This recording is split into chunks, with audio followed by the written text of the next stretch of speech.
I still think there's a huge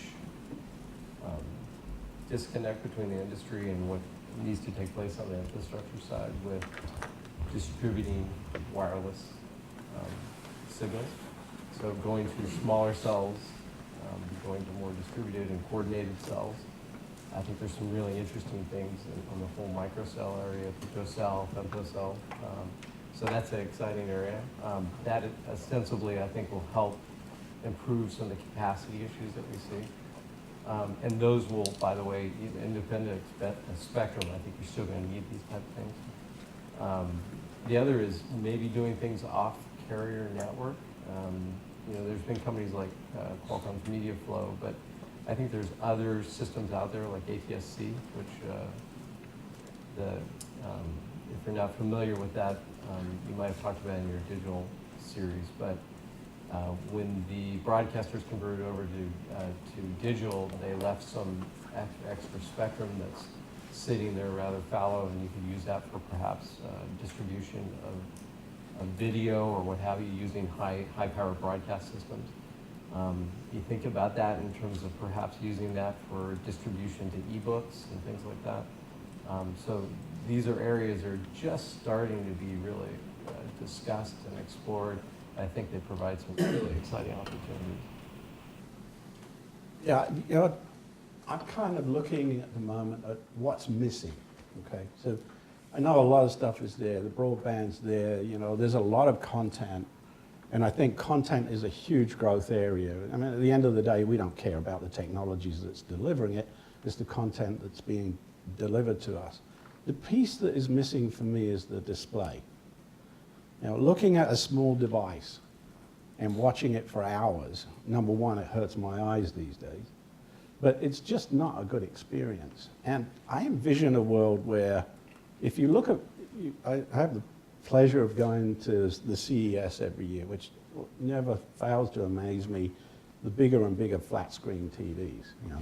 I'm expecting to go down there one day and see the whole exhibit, the whole center, just one big flat screen TV.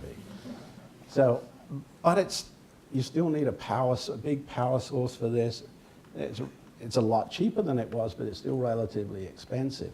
I really think in the next few years, because we need that great visual experience, there's going to be a lot of development around literally things that are thin as paper that go on the wall that are so cheap that the media, you know, as a delivery mechanism can be yours for a while. So you walk into a room. The vision I have is that I walk into a hotel room. Unfortunately, I think all of us are at this table have spent so much. I've been all over the world, and it's all the same. It's the same hotel room. You know?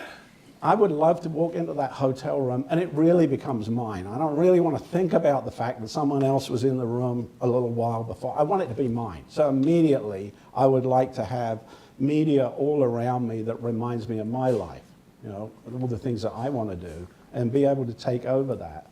And so and that's missing. That piece is missing. Certainly an economic, and it's clumsy the way it's done today.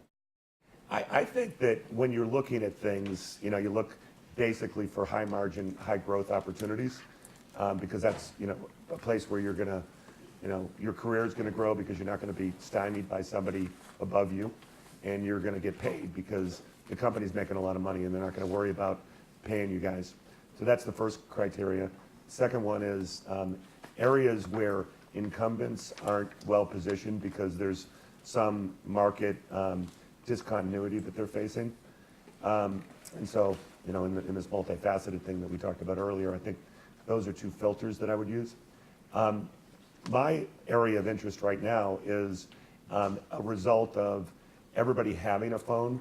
So if everybody has a phone, there's an opportunity for community collaboration in a way that didn't exist before. So there's sort of an always-on phenomena that I think is way underexploited. It's interesting when people talk about mobile penetration. You hear stories like in Finland, for instance. I think they're at 140% penetrated. So, you know, is every person 1.4 people? No, it means that they've got an average of 1.4 devices. And the operator sees a device as a customer, basically, because in the early days of cellular, the devices were extremely expensive. And so no one would buy them. And so you've got this really expensive network that you just built, and no one wants to use it because the device is too expensive. They're not so worried about the monthly charge, but I don't want to pay.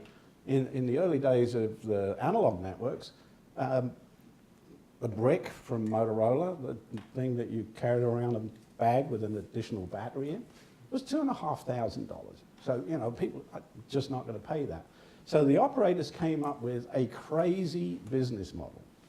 They said, you know what, if you sign up for 2 years, I'll take a proportion of my revenue stream and I'll buy down the cost of this device. So it's actually being sold to you at below cost. This was in the early days.